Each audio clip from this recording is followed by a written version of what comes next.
Fala galera, aqui é o Lucas Castro, sou treinador. Nesse vídeo a gente vai falar sobre preparação física, tá? Para iniciante, dicas, né, para o iniciante implementar aí no seu treinamento que vão potencializar os resultados aí na parte da preparação física. Bora para cima. Salve time, vamos falar um pouquinho aqui sobre preparação física, tá? Estamos deslocando aqui na cidade e eu aproveitar esse tempo, né, pra gente trocar essa ideia sobre preparação física para iniciantes. Show? Eu recebo algumas perguntas, né, sobre isso, né, pessoas iniciantes, né, que nem treinam, nem fazem musculação, mas querem já dar start, né, nesse treinamento, né, já focados aí no esporte que ela pratica, seja uma luta, seja corrida, né, qualquer modalidade, né, que ele entenda que o treinamento físico vai contribuir para a evolução, né, para a melhora da performance, para mais confiança nas atividades, né, evitar lesões recorrentes aí dos esportes. Então, atletas ou praticantes iniciantes, né, quando eu falo iniciantes na parte da musculação, né, por quê? Pessoas que fazem musculação, né, tradicional ali, focado em hipertrofia, já conhecem os movimentos, eles, se quiserem, né, transitar, né, mudar para um trabalho de preparação física, é muito simples, né? Ele vai mudar aí a abordagem, né, que ele tem com relação à parte do treinamento. Ele não vai ter tantas dificuldades ali em estar mudando essa abordagem de treinamento que ele já segue, né, para uma abordagem aí pensando em desenvolver as valências físicas, desenvolver outros aspectos que ele não estava trabalhando aí no treinamento que ele estava seguindo. Tá? Então vai ser muito mais simples, né, para esse público, certo? É só simplesmente decidir e começar. Já o público iniciante, né, que nunca teve contato, né, com a sala de musculação, com os exercícios mais comuns a serem trabalhados ali, ele pode se sentir um pouco travado na hora de decidir, né, que ele já vai iniciar com um trabalho já mais voltado aí para performance, que consequentemente vai fazer com que ele utilize determinados exercícios que ele pode julgar, né, serem mais complexos de executar, que demandem um pouco mais de conhecimento, um pouco mais de segurança, e isso é bem verdade, né? Mas não é um motivo para que você não inicie, né, num trabalho de preparação física, porque principalmente se você tem uma orientação adequada, né, e ajustada para o seu nível de treinamento, isso vai ser feito de forma muito natural e muito proveitosa, sem nenhum tipo de risco, né, e sem nenhum tipo de dificuldade, né? Vamos supor aí um treinador, né, experiente, um treinador que tenha esse tipo de cuidado com os alunos, né, ele vai sempre priorizar aí não só o desenvolvimento da valência física em si, mas o desenvolvimento atlético desse aluno no geral, né? Então, eu vou citar aqui alguns pontos que eu julgo necessários, né, que estejam incluídos na abordagem dessa preparação física para iniciantes. Isso vai servir tanto para o treinador, né, que às vezes vai lidar com esse público e não sabe como iniciar, e vai servir também para o aluno, né, que ele vai ter uma noção básica aí do que ele tem que priorizar, né, nesse início, e também para ele conseguir avaliar, né, se o programa de treinamento que ele está seguindo, seja ele mesmo que estruturou, né, isso é muito comum, ou se o treinador dele está seguindo um caminho pertinente que pode abrir aí um pouco a mente desse aluno, né, e dar mais segurança para ele seguir nesse tipo de trabalho. Galera, cheguei aqui no Parque Ecológico de Indaiatuba, um lugar aqui que eu pratico minha caminhada, é um lugar com bastante natureza aí, tem umas pistas de corrida, e hoje eu vim para dar uma caminhadinha, pegar um sol de manhã, né? Daqui a pouco vou no mercado também e aproveitar para fazer esse vídeo aqui e trocar essa ideia com vocês. Então vamos lá, galera, ponto número 1 que eu acho fundamental, né, para o aluno iniciante iniciar na preparação física, tá? Isso vai servir também se ele não busca só a preparação física, mas ele busca aí um desenvolvimento saudável e consistente aí no treinamento. O primeiro ponto, então, é desenvolver, né, trabalhar bem os padrões de movimentos fundamentais, né? Vamos pensar aí que se você pensa em progredir carga, se você pensa em progredir no seu treinamento, ver evolução mesmo, você precisa executar os movimentos da forma correta, certo?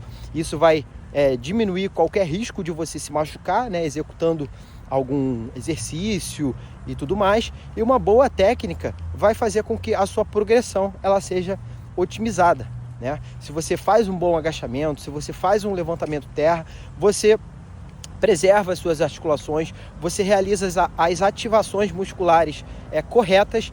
Isso faz com que a sua performance ela seja melhor, né? Uma pessoa que executa um padrão de movimento merda, né? Tipo um exercício feito da forma errada, ela vai evoluir de forma mais limitada, certo?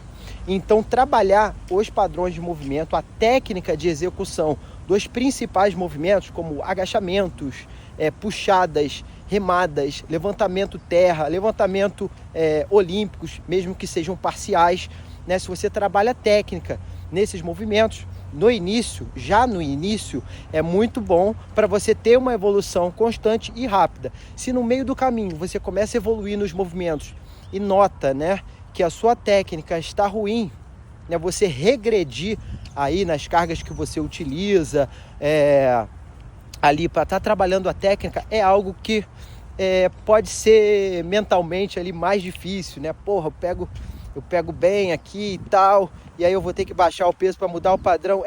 Você vai ter que fazer isso. Só que no meio do treinamento ali, isso pode ser uma barreira.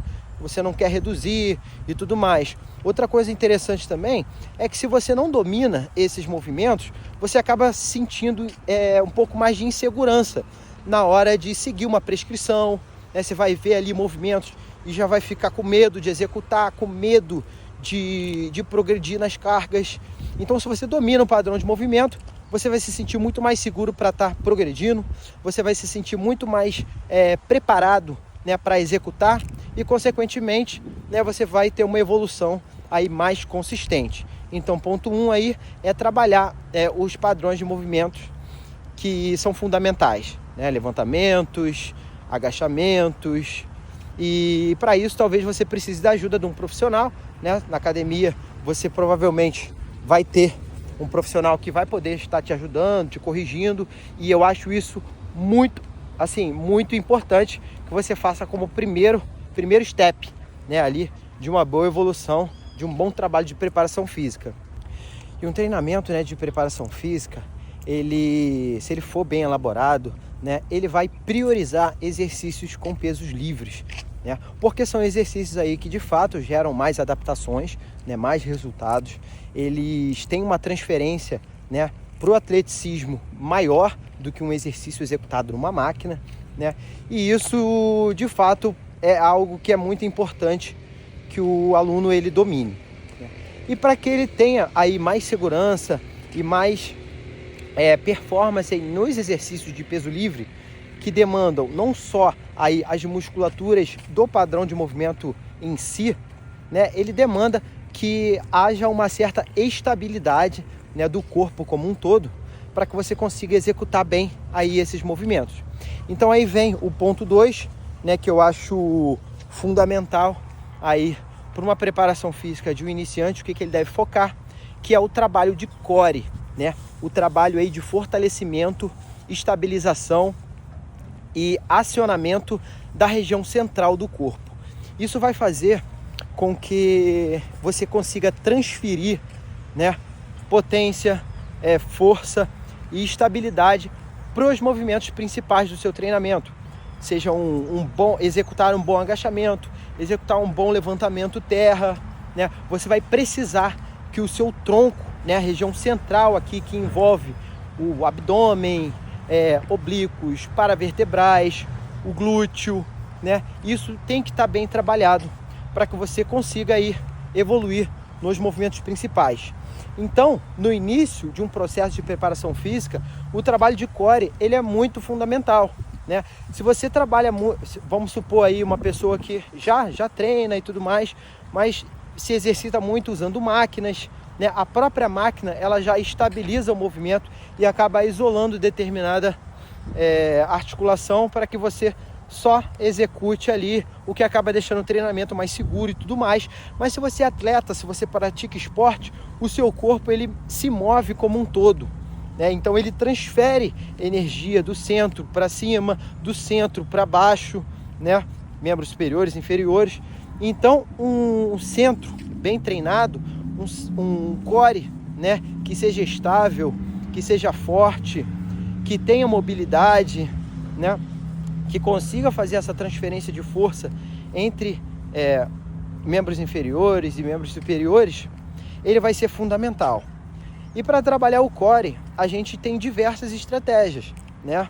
Não só exercícios de abdominal, né? Que muita gente confunde a utilização do core aí simplesmente fazendo exercícios de abdômen, né? A gente tem diversas funções nessa região, né? Como a flexão do tronco, né, que seria aí um exercício para reto abdominal. Tem a flexão do quadril, né, que envolve o abdômen, mas também envolve outras musculaturas, inclusive de membros inferiores. Tem extensão de tronco, tem a rotação, tem a antiflexão, que é não deixar o seu corpo flexionar para frente ou para os lados. Então, um trabalho de core bem feito, ele vai explorar todos esses movimentos que essa região faz, né? Então você pode trabalhar aí exercícios, tanto exercícios dinâmicos, né, que são fazendo ali repetições de fato, quanto exercícios isométricos, pode fazer variações entre eles, repetições dinâmicas seguidas de isometria. Então isso tudo pode e deve ser trabalhado aí para o aluno iniciante começar a construir uma base aí mais sólida, né, para a gente começar a implementar exercícios mais complexos. E cara, só de trabalhar o core, só de deixar esse aluno com mais potência ali na região central, ele já vai sentir uma boa melhora da performance no geral, seja ali sentindo que está com a lombar mais firme, sentindo uma postura melhor na hora de fazer os exercícios, de correr, por exemplo. Então trabalhar o core é fundamental, tá? Exercícios aí que eu considero muito importante para a gente trabalhar o core, tá? Exercícios isométricos, pranchas, né? Não só com pezinho corporal ali, mas implementando uma carga extra. O sit, né? Que é sustentar a perna à frente, seja pendurado ou seja na paralela. Farm walk, unilateral ou bilateral, né? Que trabalha bastante ali a estabilização do tronco para você carregar pesos aí nas mãos, carregadas em geral, né? Seja na posição de zerker, seja carregando uma sandbag no peito. Então, exercícios de estabilização no geral são muito importantes. Deixa eu ir por ali, fica melhor. São muito importantes aí na rotina, tá? Exercícios de flexão e antiflexão, né, que seria aí os exercícios abdominais com carga, extensões de tronco, lombar, né, zerker lift, dentre outros aí, tá? Agora exercícios rotacionais, né? Rotação de tronco no cabo, na posição semi-ajoelhado, que já muda aí bastante. Landmine rotation. Cara, tem uma gama quase que infinita aí de exercícios de core para serem explorados. Eu acho muito importante que isso seja explorado, principalmente aí para os alunos que estão começando e querem ver resultados aí atléticos. É fundamental. Então esse foi o ponto 2, treinar o core. O terceiro ponto é trabalhar o corpo como um todo, tá? Parar de pensar nos movimentos, pensando só nas musculaturas, né, que esse movimento exige. Vamos supor um supino reto. Eu não vou pensar no supino reto e pensar que ele vai trabalhar o meu peitoral, né? Eu preciso pensar nos movimentos agora de uma outra ótica, uma ótica aí voltada para o meu rendimento, né? Para a minha performance no geral. Então, o supino reto, por exemplo, eu tenho que pensar nele no padrão de movimento que ele faz, né? Que é o padrão de empurrada, né? Vamos usar o supino reto como exemplo. Então, se eu estou executando o supino reto, eu vou parar de pensar que é o meu peitoral que está trabalhando, e sim que eu estou trabalhando a força de empurrada. Isso já vai mudar algo, né, na sua mente, e isso vai facilitar aí na impressão de força e performance ali nos movimentos, né? Diferente da musculação, onde a gente até inclusive orienta, né, que você pense na musculatura que está sendo exigido, assim ela acaba sendo mais ativada, e isso é fato, tá? Quando a gente está ali trabalhando os padrões de movimento, a gente não pensa nisso, a gente pensa simplesmente em executar aquela tarefa, né? A gente pensa em simplesmente empurrar o peso, e isso vai me deixar mais forte na hora de empurrar um adversário, na hora de executar um movimento de empurrada no meu esporte, ou simplesmente, né, fica forte na empurrada, que é um padrão de movimento fundamental, certo? Então começar a pensar nos movimentos, qual é o padrão que ele exige, né? Qual é o padrão que ele trabalha? Empurrada, puxada, levantada, agachada, e isso já vai fazer com que você já tenha uma mentalidade de que o seu treino está treinando, né, a função do seu corpo e não só as musculaturas dele, certo? Então pensar no treinamento, pensando na função, ela já vai ser um ponto extremamente importante aí na parte da preparação física. Outra coisa muito importante também é que o seu corpo ele seja trabalhado de forma equilibrada, né? Óbvio que existem modalidades que elas têm uma tendência a um determinado padrão de movimento repetitivo. Por exemplo, remo. Vamos supor que você é um atleta remador, ou seja, a maior parte dos seus exercícios eles são no padrão de puxada, certo? Ali pensando nos membros superiores, né? Nos membros inferiores é outro padrão de extensão de quadril, joelho ali. Mas pensando nos superiores, é um padrão de puxada, tá? E aí eu vou para minha preparação física, certo? E eu sou um remador, eu tenho que ficar forte na puxada, porque é o que eu faço lá na preparação física. Tá correto? Na preparação física não, no esporte específico. Tá correto? Tá, né? É isso que eu tenho que ficar forte, porque é isso que eu vou usar lá na hora. Porém, né, se eu acabo desenvolvendo um desequilíbrio muscular muito grande no meu corpo, isso pode ocasionar desequilíbrios posturais, pode ocasionar sobrecargas articulares, que vão fazer com que eu possa me lesionar com mais facilidade, né? Então um atleta, vamos continuar no exemplo do remador, que só puxa, ele também tem que trabalhar o padrão de empurrada, para que seja minimizado os desequilíbrios musculares, certo? E isso faça com que o corpo desse atleta seja trabalhado aí como um todo, né? Então vocês vão observar aí atletas de diversas modalidades que têm o corpo atlético, né? Que tem um corpo desenvolvido de maneira geral e não só ali no padrão de movimento que ele exige. Por quê? Esse equilíbrio, né?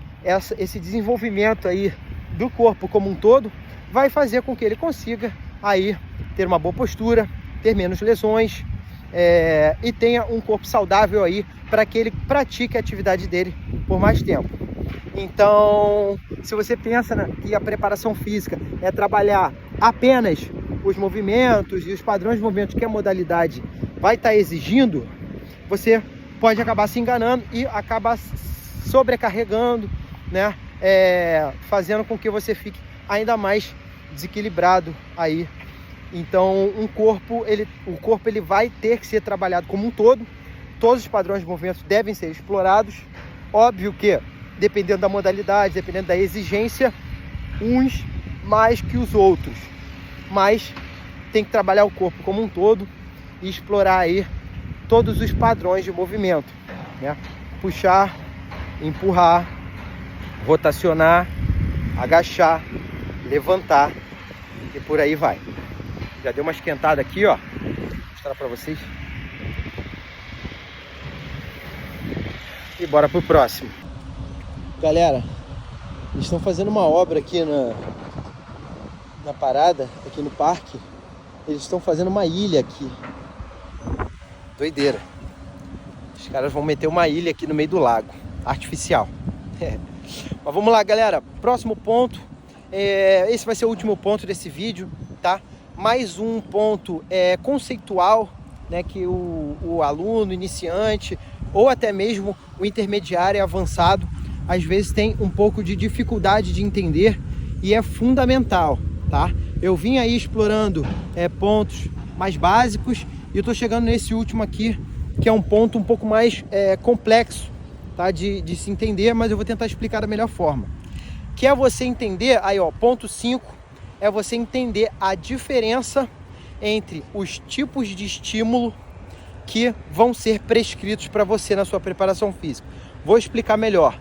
Você tem que entender a diferença entre o treino de força, o treino de potência, o treino de resistência, tá? Você tem que ter esses conceitos estabelecidos na sua cabeça, né? Que você saiba como executar cada um deles, tá? Porque isso vai facilitar e otimizar o seu treinamento, né? Se eu prescrevo para um aluno uma série de força e ele executa com uma carga que ele consegue trabalhar resistência, ele não vai estar estimulando a valência física que eu quero naquela sessão. Então, entender a diferença do trabalho em cima dessas valências físicas é fundamental para você ter aí um desenvolvimento na sua preparação física, no seu treinamento.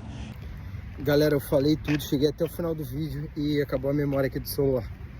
Vamos continuar aqui, tá? Então, entender a importância de como executar aí o trabalho prescrito pelo treinador, tá? Para estimular determinadas valências é fundamental, beleza?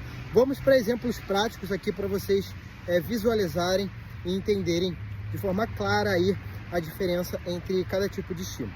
Vamos supor que eu sou treinador e eu fiz uma prescrição de treino de força para o meu atleta, tá?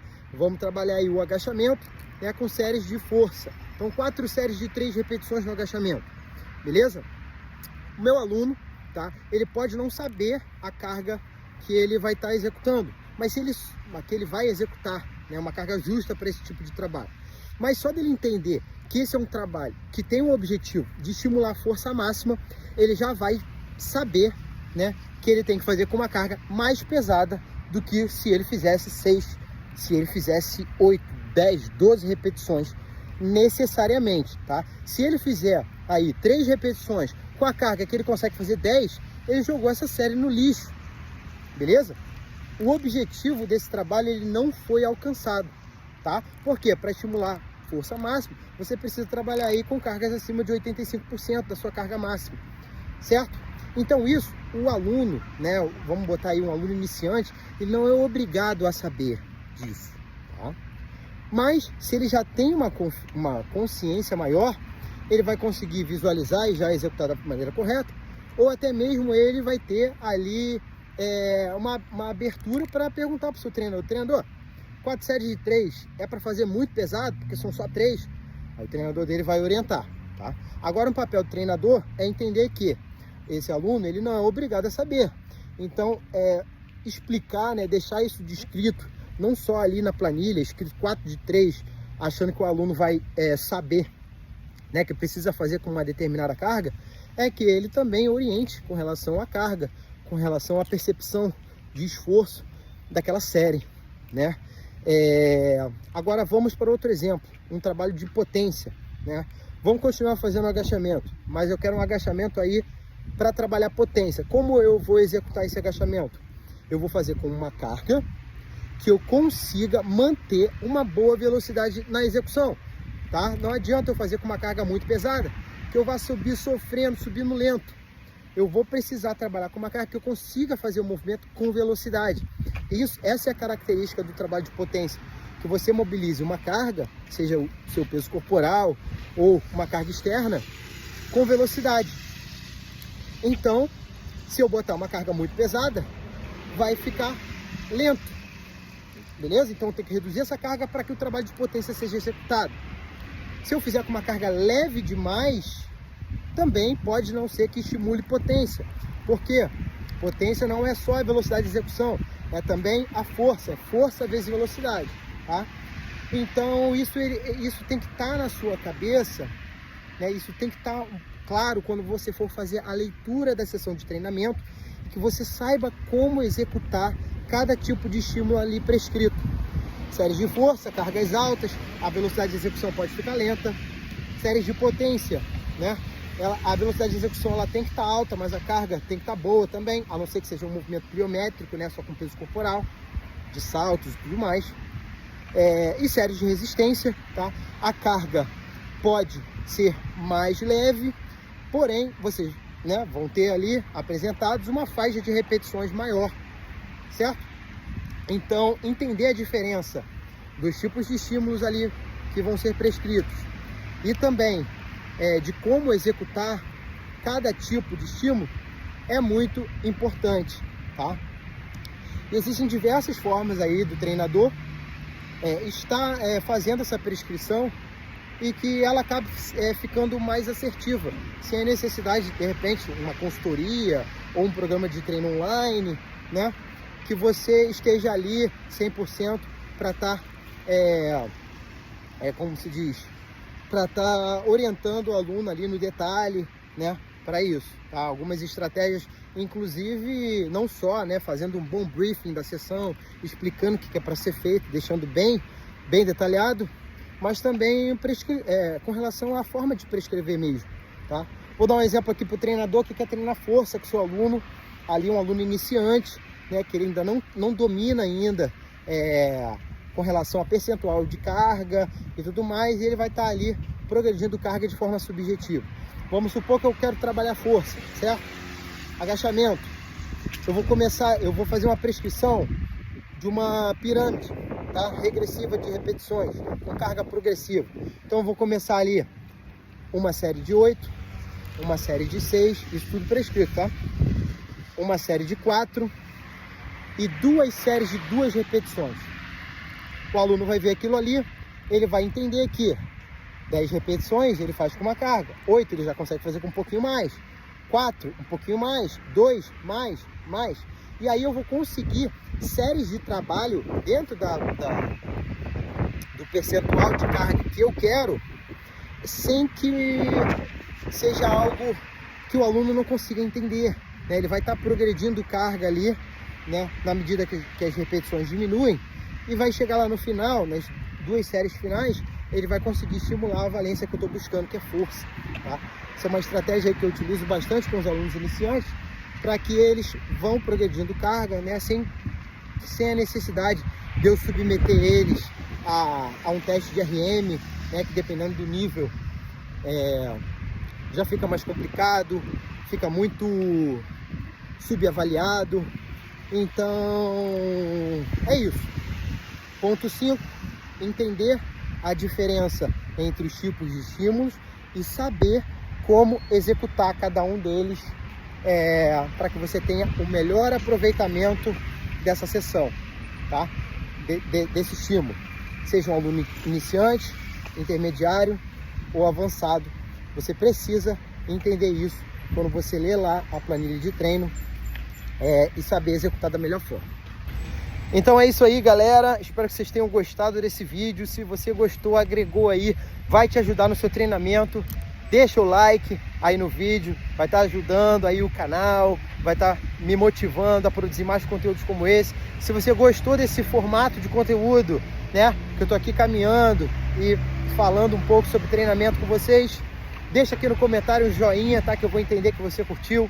Se você chegou aqui no final desse vídeo, tá, manda um joinha também, porque vão ser poucos que vão chegar, o vídeo está longo, é normal, tá? Espero que tenham gostado, até o próximo vídeo. Se você quiser deixar nos comentários uma sugestão de tema aí pra gente estar abordando, pode deixar também, beleza? Tamo junto e até o próximo.